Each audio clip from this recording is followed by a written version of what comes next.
Yeah, definitely. You just kind of get in the flow of it, and definitely a role. The weeks kind of like start to blend together, and just kind of continuously the same thing over and over again. You get into such a routine of it. Are there things you're able to do now because of the experience you guys are playing together that maybe you weren't comfortable doing a couple months ago? Like in terms of like anything In terms specifically? of, calling out plays, or in terms of just even within a play itself? Yeah, I think so. I think so. I think especially early on, we were kind of trying to figure out who we were, as an offense and what our staple was going to be. I think we figured that out by now. Front row right, Austin from Letterman Row. It's been years that you guys have talked about, Saturday being payday and getting the chance to go play.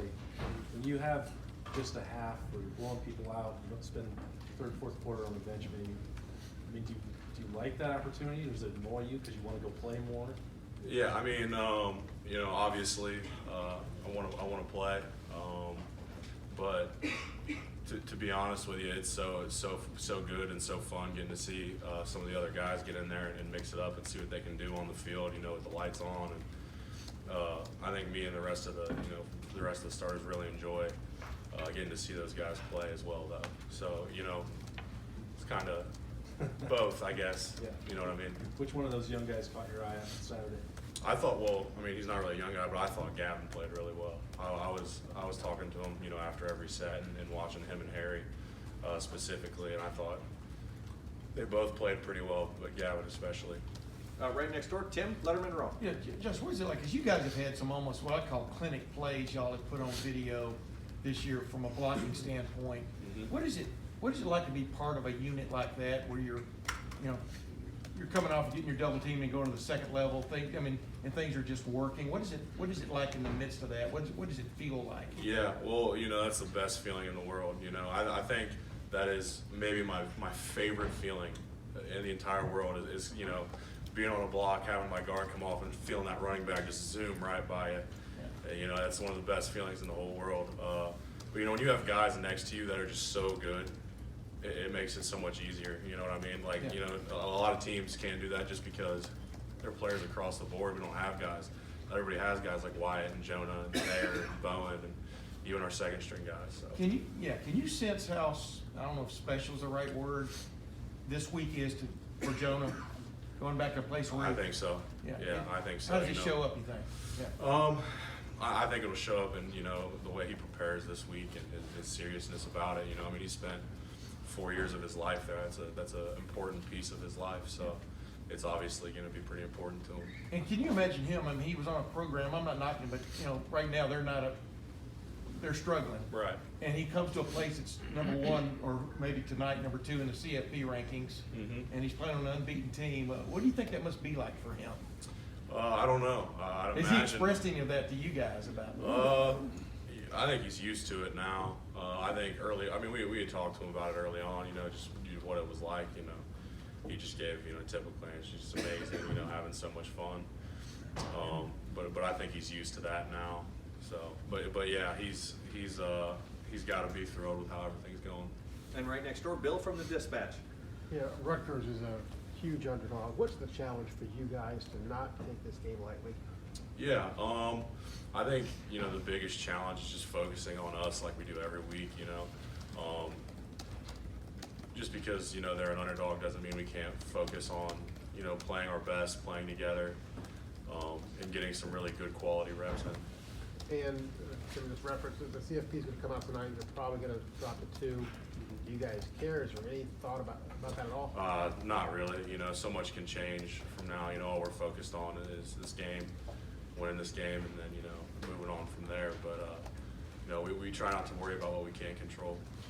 Front row left, Nathan from Cleveland.com. You just to go back on one of the answers you gave to Lori. You said that this year was there's like more, I guess, cohesiveness where the offensive line feels closer.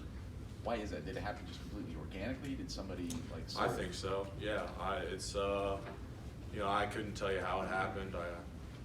It just did. I love all the guys in our room, and top to bottom, I think we all love each other and love spending time together. And different question. What's impressed you the most about the way Justin Fields thinks about football, or just his IQ, his intelligence? Yeah, he's very smart. You know, it's interesting sometimes. You know, like it doesn't happen very often, but every now and then we'll go back and forth. Usually in practice, in the game we don't. You know, I'll just stick with the call, and if he wants to switch it, then we'll switch it and I'll roll with it. But every now and then, you know, I'll be like, no, this, and I'll be like, no, that. We go back and forth. But it's interesting, you know, he's come such a long way, and you know his knowledge of the offense is incredible, especially for being here for such a short time. So he's done an outstanding job. You're saying that's on the actual play call, or that's on? That's calls after the play was already made, or after the play was already given to us, and there's different calls we can make on that play. We're going back and forth about what we want to do on it. Who wins those arguments? He does every time. Fourth row middle, Patrick from 24/7 Sports. Josh, in the spring, obviously working with the first team line, you guys didn't have Jonah. When he got here, throughout this season, how much has he added to that group with his experience, knowing the Big Ten, and just the player that he is? What has he added to? Yeah, I mean he's added a ton. You know, obviously his experience, but I think more than anything, his leadership. You know, I mean, he was a captain at Rutgers, and that wasn't a mistake. You know, there was a reason for that. He's a great leader. And you know he fit in so well, and you know, I just can't say enough about how good of a job he did coming in here. You know what I mean? It can be touchy when a player comes in from another school, you know, and you have to really play it right, because that's a room of guys that have been there for 4 or 5 years, and this is a guy that is trying to come in and start, right? And then he's only got 1 year to do it, and you know there can be a lot of hostility in that room if the person who's coming in goes about it the wrong way, but he didn't do that at all. Fourth row right, Spencer from Letterman Row. Josh, it seemed like early in the season there were teams throwing some twist blitzes at you guys in pass protection. Right. Is that something that you guys have focused on the last couple weeks? It seemed like against Maryland, you guys were picking those up and passing defenders off really easily. Yeah, that had been a focal point. You know, we really hadn't passed the ball that much, to be honest with you. I mean, I want to say, I could be wrong, but I want to say in the first several games we didn't pass the ball more than 30 times, something around, or at least around there. You know what I mean? A game, and we're running it close to 50. So that was something that in the bye week that we wanted to focus on and try and get better at. Really make a main focus of our bye week on that as an offensive line unit. Last couple questions, front row right, Joey from the Dispatch. Josh, you mentioned kind of the closeness of the offensive line. Do you guys do any rituals together? Like, does anybody cook for one another? Like, anything, Yeah, that sort of thing? Well, there's a bunch of different things that we do. You know, I know some of our guys go get breakfast Friday morning before the game. My house, so I live with five roommates in my house, and 3 of them are Gavin, Max Ray, and Luke Farrell, and so we call it a victory meal. We have like a second one at our house Monday morning, and make a big old meal, and we'll have guys over from you know, time to time, and so we love doing that. What's the best thing you cook? I've cooked so many different things, I couldn't even tell you. I don't know, we had biscuits and gravy yesterday. It was like, it was really unhealthy. It was great.